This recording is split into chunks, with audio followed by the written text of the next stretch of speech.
За 2026 оныг боловсролыг дэмжих жилгээд зарлагдсан байгаа. 26 он одоо бараг талдаа орлоо.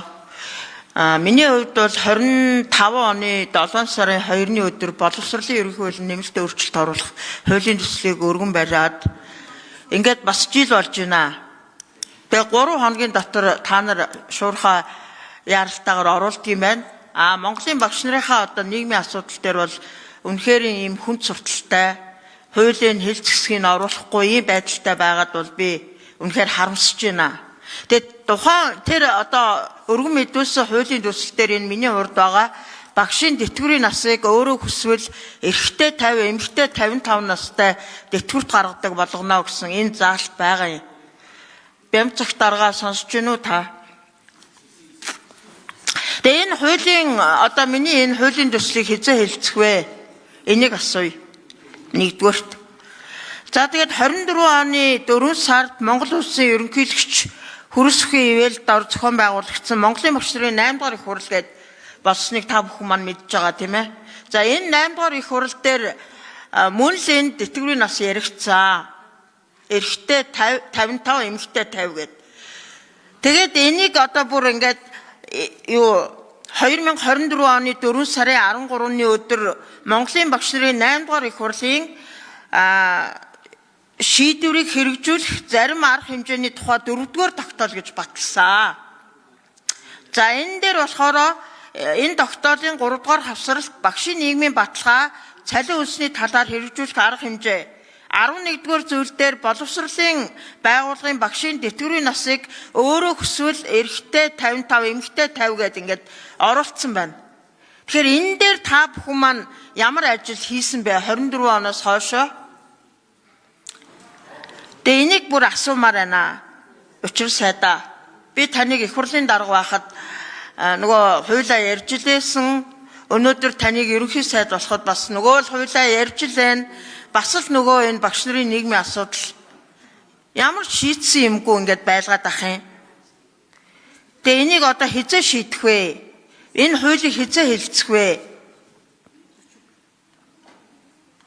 Тэгэд энэ сая ийм хууль оруулж ирж байгаа бол багш нарт нэг ийм асуудал байгаа даа гэд ингээд сэтгэл гаргаад оруулах хүнч байсангүй юу? Би бол та нарыг бүгдээрээ мэдж байгаа л гэж бодож байна.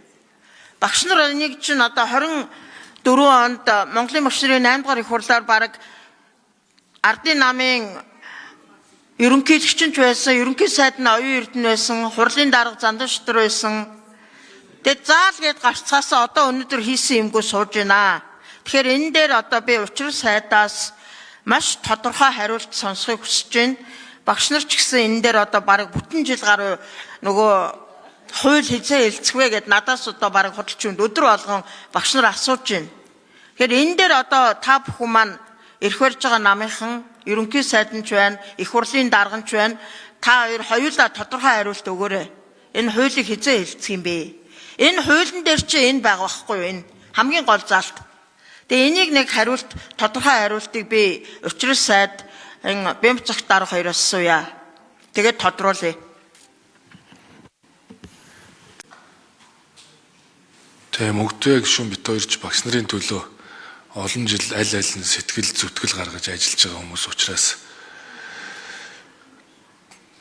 боловсролын салбарын одоо гол одоо ачааг нь үрж байгаа энэ багш нарыг дэмжих бодлого бол манай засгийн газрын гол бодлого. Гэхдээ зөв нэг зүйлийг бас хэлэхэд энэ удаагийн тэтгэврийн энэ тогтолцооны шинжилгээний гол зорилго бол эрд тэтгэврт гарвал тэтгэвэр багаар тогтоолох, илүү олон жил шимтгэл төлөвлөл өндөр тогтоолох шударга зарчим руу шилжиж гэж зорж байгаа. Одоо яагаад хүмүүс эрт тэтгэврт гарья гэдгийг илүү сонгоод байна гэхээр илүү олон жил шимтгэл төлөөд одоо эрт биш хойно тэтгэврт гарлаа гэхэд өндөр тэтгэвэр надад оногдохгүй учраас аль болох эрт гарчия гэдэг шүү дээ.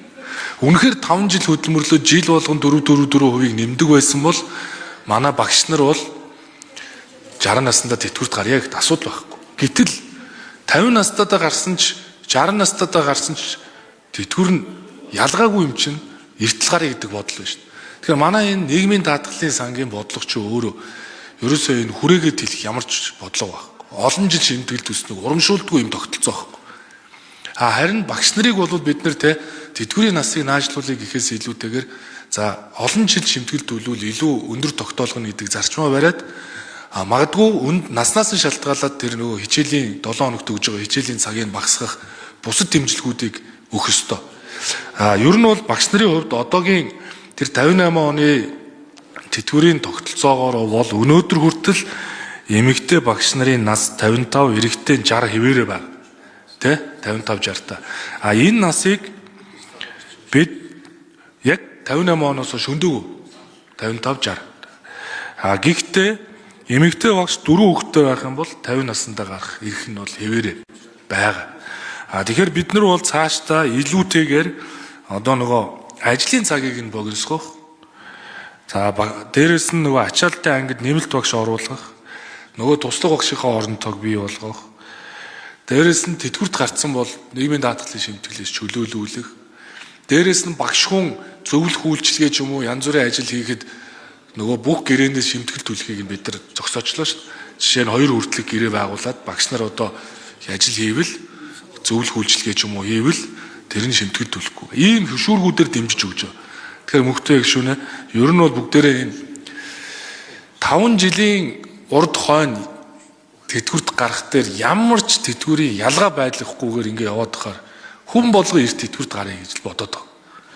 Тэгээ яг үүндээ эргээ харахаар нөгөө нийгмийн даатгалын сангийн алдагдал ингээ жил ирэх тусам нэмэгдээд сүүлдээ тэтгэврээс тавьж чадахгүй хэмжээнд л очиод байгаа юм л яг үннээ бол хэлэхэд. Заавбакир сайд нэмж хариулъя. Тийм мөнхтэй гишүүний хэлж байгаа зүйл бол одоо яг өмнө 1958 оноос хойш эмэгтэй багш 55-та эрэгтэй 60-та гэдэг хууль бол хэвээрээ байгаа. Гэхдээ яг тэр тухайн үеэс хойш өнөөдөр багш нарын нөхцөл байдал харьцангуй сайжирсан л нааж зах нь одоо шохоо барьж ажилдаггүй гэдэг ч юм уу те.